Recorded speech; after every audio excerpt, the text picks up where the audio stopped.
사람들에게는 다양한 욕구가 있습니다. 여러 가지 욕구가 있는데 그 욕구 가운데 안전에 대한 욕구는 상당히 강합니다.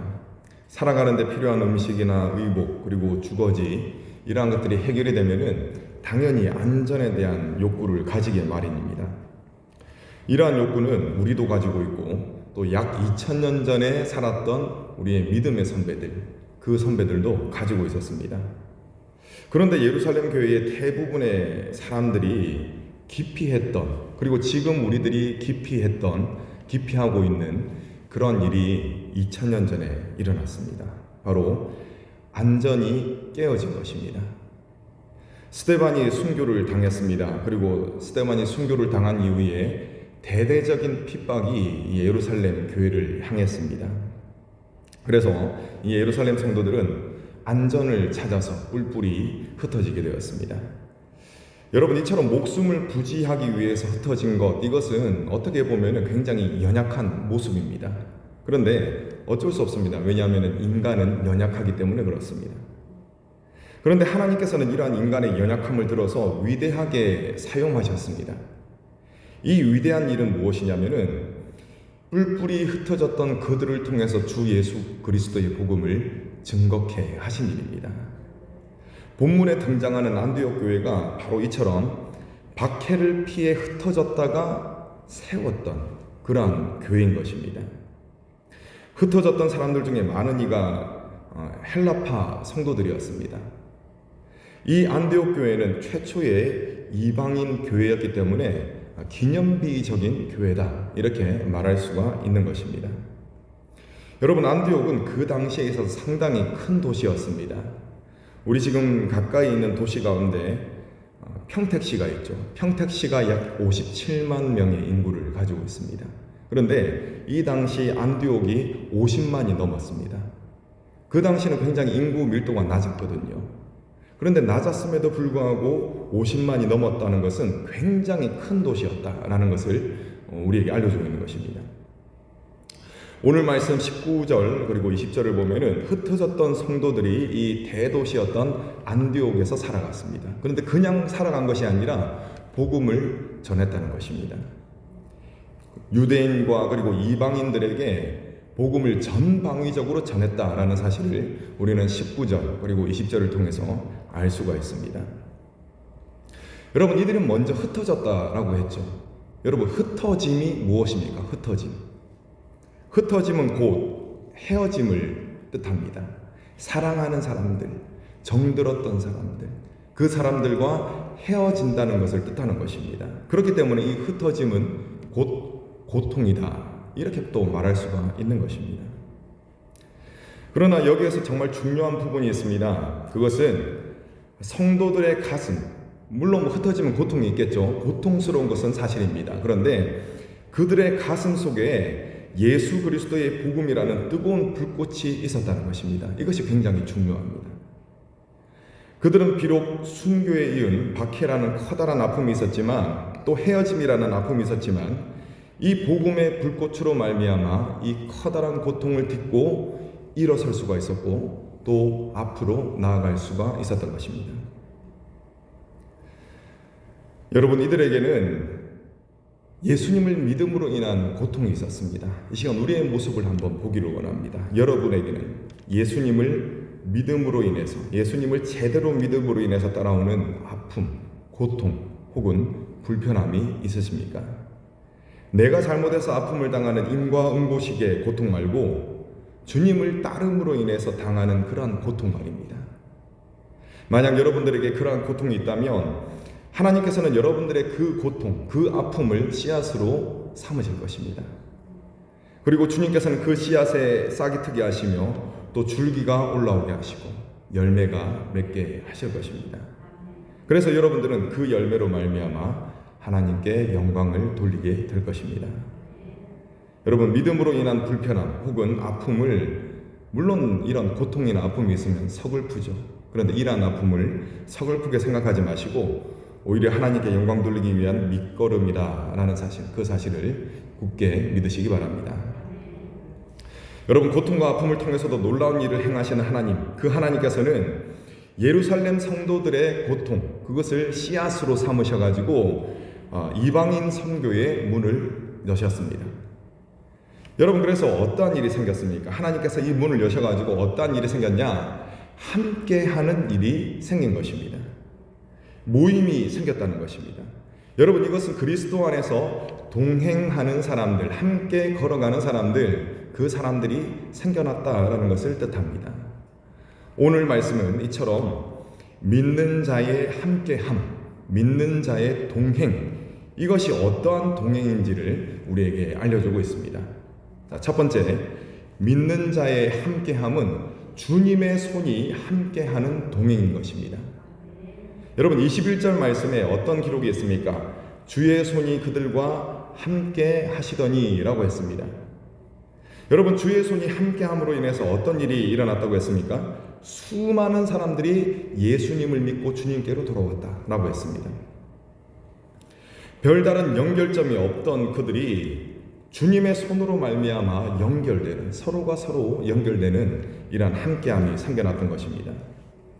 여러분, 이것은 우리가 볼 때 별것 아닌 것 같이 보일 수도 있습니다. 그런데 그 당시 상황과 문화를 따져보면 이것은 기적과도 같은 일이었습니다. 특히 그 당시 사회적인 분위기는 유대인들과 이방인들은 절대 하나가 될 수 없는 그런 관계였습니다. 그런데 그런 분위기 가운데 예수 그리스도의 복음 안에서 하나가 되는 일이 일어났던 것입니다. 여러분, 이 일이 어떻게 해서 일어났습니까? 주님의 손이 함께 했기 때문에 일어난 일인 것입니다. 여러분 옆에 앉아 계신 분들의 얼굴을 잠깐 보시기 바랍니다. 그윽한 눈으로 보시고 이렇게 말씀하시기 바랍니다. 우리가 여기서 만난 것은 기적입니다. 아멘. 어쩌다 보니까 우리가 서로 만난 것이 아니라 주님의 손이 함께 하심으로 말미암아 만남을 가지게 된 그러한 기적이라는 것입니다. 여러분, 주 예수 그리스도가 아니라면 어디서 어떻게 우리가 여기서 만날 수가 있겠습니까? 그 당시 함께 하셨던 주님의 손이 지금 저와 여러분에게도 함께 하시는 줄로 믿으시기 바랍니다. 이 믿음으로 담대하게 또 감사한 마음을 가지고 믿음의 길을 가시는 저와 여러분 되시기를 간절히 축원합니다. 자, 두 번째, 믿는 자의 함께함은 하나님의 은혜를 보고 기뻐하는 함께함입니다. 안디옥에 믿는 자들이 많아졌다라는 소문, 이 정말 너무나 좋은 소문이 퍼져나갔습니다. 그래서 이 소문이 예루살렘 교회까지 전달이 되었습니다. 그래서 예루살렘 교회는 기뻐하는 것뿐만 아니라 거기에 굉장히 탁월한 사람인 바나바를 파송을 하게 됩니다. 여러분, 24절을 보면은 바나바가 착한 사람이고 또 성령과 믿음이 충만한 사람이다, 이렇게 묘사하고 있습니다. 그렇습니다. 여러분, 이 바나바는 이방인들을 향한 마음이 열려 있었습니다. 여러분, 주님이 베드로를 부르셨을 때, 고넬료 가정을 구원하시기 위해서 베드로를 부르셨을 때 그 장면을 한번 떠올려 보시기 바랍니다. 하나님께서는 환상을 보여주셨습니다. 그런데 베드로는 심드렁합니다. 거부감을 내비친 것이죠. 그런데 결국 베드로는 주님의 강권하심에 순종하고 고넬료 가족을 찾아가서 복음을 전하게 됩니다. 그런데 오늘 말씀에서 느껴지는 이 바나바의 모습은 그렇지 않은 것 같습니다. 바나바는 마음이 열려 있습니다. 저는 바나바가 기꺼이 이방인들을 향해서 발걸음을 옮겼을 것이다, 그렇게 확신합니다. 여러분, 바나바는 무엇을 기뻐했냐면은 함께함을 기뻐했습니다. 그 사람이 비록 이방인이라 할지라도 함께하는 것을 기뻐했다는 것입니다. 대부분의 유대인들이 이방인들에 대한 편견을 가지고 있었습니다. 그런데 그럼에도 불구하고 그 편견은 바나바의 함께하고자 하는 그 열정을 사그러뜨리지 못했습니다. 여러분, 바나바는 어떻게 해서 이방인들을 이 편견 없이 품을 수가 있었겠습니까? 오늘 말씀에 그 답이 나와 있습니다. 여러분, 23절 말씀 여러분들 읽어주시기 바랍니다. 23절 시작.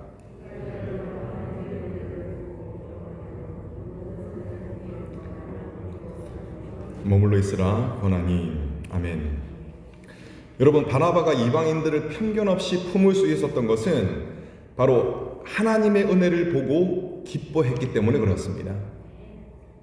그리고 여러분, 바나바가 정말 품기 힘든 또 다른 사람이 있었습니다. 그런데 바나바는 그 사람까지 품었습니다. 그 사람이 오늘 말씀에 나와 있는데 그 사람은 바로 사울이었습니다. 사울은 주님을 믿는 자들을 아주 심하게 핍박하던 사람이었습니다. 스데반도 사울의 눈앞에서 죽임을 당했습니다. 그리고 사울은 이 스데반이 죽임당하는 것을 당연하게 여겼습니다. 그리고 또 어떻습니까? 사울은 교회를 핍박하는 일에 발벗고 나서서 앞장서서 나선 그런 사람이었습니다. 그렇기 때문에 사울은 예루살렘 교회의 어떤 존재와도 같냐? 원수와도 같은 존재였습니다. 그렇기 때문에 사울을 품을 수 있는 사람이 거의 없었던 것이죠. 그런데 바나바는 이 사울까지도 품었습니다. 오늘 말씀 뒷부분에 보시면은 바나바는 사울을 찾기 위해서 사울의 고향인 길리기아 다소로 또 찾아가게 됩니다.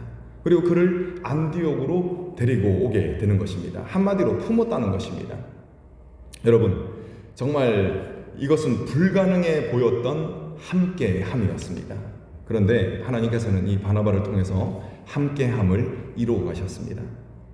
여러분, 어떻게 해서 모든 사람들이 마음에 들겠습니까? 제 아무리 인격이 훌륭한 바나바라 하더라도 사울을 볼 때 뭔가 꺼림칙한 부분이 있었을 겁니다. 분명히 그럴 겁니다. 그리고 바나바와 도무지 맞지 않는 그런 안디옥 교회의 성도들이 있었을 겁니다. 이것도 분명합니다. 그러나 바나바는 그들에게 있는 꺼림칙한 부분, 마음에 들지 않는 구석을 보지 않았습니다. 그 대신 바나바가 무엇을 봤습니까? 그들 가운데에도 베풀어 주시는 이 하나님의 은혜를 본 것입니다. 사람을 보면 실망스럽고 푸념이 나올 수밖에 없겠지만 바나바는 그 가운데서 역사하시는 하나님의 은혜를 바라봤던 것입니다. 여러분, 그랬더니 바나바의 마음속에 무엇이 생겼습니까? 오늘 말씀에 분명히 기록이 되어 있네요. 기쁨이 생긴 것입니다.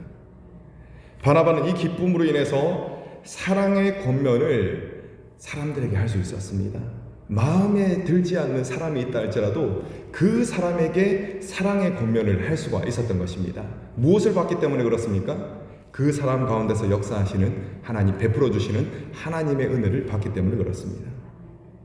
그래서 여러분, 많은 사람들이 어떤 자리로 나아갔느냐? 이 바나바의 권면을 통해서 그리스도와 더욱 친밀한 관계로 나아가는 일들이 이 안디옥 교회에 생겼다는 것입니다. 여러분들은 예수 그리스도를 믿음으로 인한 기쁨이 있으십니까? 혹 사람을 보고 세상을 봄으로 인해서 이 기쁨, 예전에는 있었는데 지금은 이 기쁨을 잃어버리지는 않으셨는지요? 여러분, 솔직히 우리들이 볼 수 있는 많은 것들이 있습니다. 정말 솔직하게 이야기를 하자면은 허물이 있는 우리들의 눈에는 안 좋은 것, 불평할 건덕지들이 더 잘 보입니다. 그것이 사실입니다. 그러나 여러분, 믿는 자는 주님의 은혜로 말미암아 이러한 시선을 벗어 던지는 사람입니다. 많은 것들이 우리의 시야에 들어오지만 그럼에도 불구하고 그 가운데 부어지는 하나님의 은혜를 바라보는 사람, 그 사람이 바로 믿는 자인 것입니다. 오직 하나님의 은혜를 바라봄으로써 하나님이 주시는 이 기쁨을 회복하시는 저와 여러분 되시기를 간절히 축원합니다. 자, 세 번째는 믿는 자의 함께함은 예수 그리스도를 닮아가는 함께함입니다. 저는 개인적으로 이 26절 말씀이 사도행전 11장의 하이라이트다, 그렇게 생각합니다. 26절 후반부에 어떤 기록이 있습니까? 제자들이 안디옥에서 비로소 그리스도인이라 일컬음을 받게 되었다라고 했습니다. 여러분, 여기서 그리스도인이라는 것은 그리스도를 열렬히 뒤쫓는 사람이다 라는 그런 뜻을 가지고 있습니다. 좀 더 와닿는 표현을 해보자면은 예수 그리스도에게 미친 사람이다, 이게 더 와닿는 표현일 것입니다. 여러분, 이 그리스도인이라는 호칭은 안디옥 성도들이 스스로 나 그리스도인입니다 이렇게 한 것이 아닙니다. 그것이 아니라 이방인들, 예수님을 믿지 않는 이방인들이 붙였던 호칭이었습니다. 그들이 볼 때, 안디옥 성도들을 볼 때 이 사람들이 너무나 바보스럽고 이상하더라는 것이죠. 여러분, 이것은 안디옥 성도들에게서 예수님을 믿는 증거들이 뚜렷하게 나타났다라는 것을 알려주고 있습니다. 안디옥 성도들에게는 예수님의 말씀을 따르고자 하는 강렬한 열정이 있었습니다. 그리고 이 열정이 내면에만 그냥 머물러 있었던 것이 아니라 이 열정이 밖으로 실제적인 삶으로 표출이 되었던 것입니다. 안디옥 성도들은 예수님을 뒤쫓는 일에 열정을 불태웠습니다. 그들은 삶 속에서 하나님의 영광을 추구했고 또 하나님의 통치가 이루어지는 하나님의 나라가 내가 사는 이곳에 이루어지기를 간절히 원했습니다. 이러한 안디옥 성도들의 모습을 믿지 않는 사람들이 보니까 어떻습니까? 참으로 기이하더라라는 것입니다. 도무지 이해할 수 없는 존재들이 바로 안디옥 성도들이었던 것입니다. 그래서 믿지 않는 자들은 안디옥 성도들을 조롱했습니다. 그리스도입니다. 이러면서 조롱했던 것입니다. 여러분, 제가 확신하건대 안디옥 성도들은 그리스도인이라는 조롱 섞인 이 호칭을 기뻐했을 것입니다. 그들은 이 조롱의 말을 최고의 영광으로 여겼을 것입니다. 왜 그렇습니까? 여러분, 그것은 바로 그들이 온 세상의 왕이 되시고 구세주가 되시는 주 예수 그리스도를 닮았다는 그 사실, 닮았다는 것을 불신자들이 인정해주는 그런 말이었기 때문에 그렇습니다. 그렇기 때문에 그 그리스도인이라는 조롱 섞인 말을 그들은 기뻐했을 것입니다. 여러분, 주님을 믿고 또 주님을 닮아가는 것은 세상적인 시각으로 볼 때 정말 미련해 보이는 일입니다. 그렇기 때문에 많은 사람들이 이 길을 가지 않습니다. 미련해 보이기 때문에. 그런데 여러분, 정말 안타깝게도 이처럼 너무나 선명한 좁은 길이 있는데 그럼에도 불구하고 넓은 길로 가고자 하는 교인들이 참으로 많다는 사실입니다. 이게 정말 안타까운 사실입니다. 주님을 닮아가고 또 주님의 말씀에 순종하는 것에는 별다른 관심이 가지 않습니다. 그런데 이에 반해서 예수 믿고 세상적인 복을 받는 데는 온 마음이 기울어져 있는 그런 교인들이 너무나 많다라는 것입니다. 이처럼 세상을 향해서 기울어져 있기 때문에 언제든지 또 주님을 떠날 준비가 되어 있는 것 같기도 합니다. 그런데 여러분, 주님이 약속하신 것을 한번 생각해 보시기 바랍니다. 주님이 부귀영화 혹은 만수무강을 약속하신 적이 있으십니까? 물론 성경 전체를 보면은 하나님을 믿고 복받는 그런 부분은 나옵니다. 그런데 우리 주님의 말씀을 한번 떠올려 보시기 바랍니다. 아닙니다. 주님은 오히려 이 믿음으로 인해서 핍박받는 일들을 말씀하셨습니다. 주님은 무엇을 약속하셨느냐? 천국을 약속하셨습니다. 이 땅에서 주님과 동행하는 이 땅에서의 천국을 약속하셨고 또 주님 다시 오실 그날부터 영원토록 주님과 함께 있는 이런 영생을 약속하신 것입니다. 그런데 참 예석하게도 정말 많은 사람들이 주님이 약속하신 것을 고대하는 것이 아니라 옵션으로 딸려있는 다른 것, 주님으로 인해서 떨어지는 콩고물, 이러한 것들을 고대하며 주님을 믿는다라고 말을 하며 살아간다는 것이죠. 이게 정말 안타깝습니다. 여러분, 예수님을 닮아가는 것 정말 힘들고 고됩니다. 때로는 서글픕니다. 그런데 예수님을 닮아가는 것이 참다운 신앙생활임을 믿으시기 바랍니다. 그리고 예수님을 닮아가도록 중보하고 돕는 모임이, 그러한 함께함이 바로 주님의 몸된 교회라는 것입니다. 주님을 닮아가시는, 그것에 힘쓰시는 저와 여러분 되시기를 간절히 축원합니다. 말씀을 맺겠습니다. 오늘은 믿는 자의 함께함에 대해서 살펴봤습니다. 첫 번째로 믿는 자의 함께함은 주님의 손이 함께하는 동행이다 라고 말씀드렸습니다. 주님의 선하시고 크신 손이 우리를 어디의 자리로 이끄셨습니까? 믿음의 자리로 이끄셨다는 것입니다. 이 사실을 믿고 감사하시고 또 담대하게 믿음 생활하시는 저와 여러분 되시기를 축원합니다. 두 번째로 믿는 자의 함께함은 하나님의 은혜를 보고 기뻐하는 함께함이라고 말씀드렸습니다. 사람을 보고 세상을 볼 때 어떻습니까? 찬송에도 있지 않습니까? 만족함이 없습니다. 사람을 보고 세상을 볼 때 우리의 마음이 무엇이 되느냐? 지옥이 될 때가 너무나 많이 있습니다. 여러분, 오직 우리가 바라봐야 될 것은 그 사람과 세상이 아니라 그 사람과 세상 가운데 역사하시는 하나님의 은혜다. 그것을 우리가 봐야 된다라는 사실을 굳게 믿으시기 바랍니다. 세 번째, 믿는 자의 함께함은 예수님을 닮아가는 함께함입니다. 여러분, 믿는 자에게 있어서 가장 큰 영광은 무엇이겠습니까? 내가 예수님 믿어가지고 모든 문제가 풀리고 내가 부자가 되었다. 이것이 물론 그것도 자랑할 만한 것이겠죠. 그런데 여러분, 최고의 영광, 그것은 바로 주님을 닮아가는 것입니다. 주님이 다시 오실 때 어떤 사람을 칭찬하시겠습니까? 큰 일을 한 사람? 저는 아니라고 봅니다. 누구보다 주님을 사랑해서 누구보다 주님을 닮아간 사람, 그 사람이 칭찬받을 것입니다.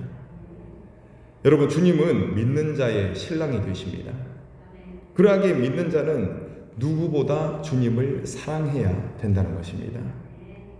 여러분, 사랑하면 닮아가게 되어 있습니다. 주님을 닮아가는 이 당연한 열매가 저와 여러분들의 삶 속에 맺혀지기를 간절히 소망합니다. 기도하겠습니다.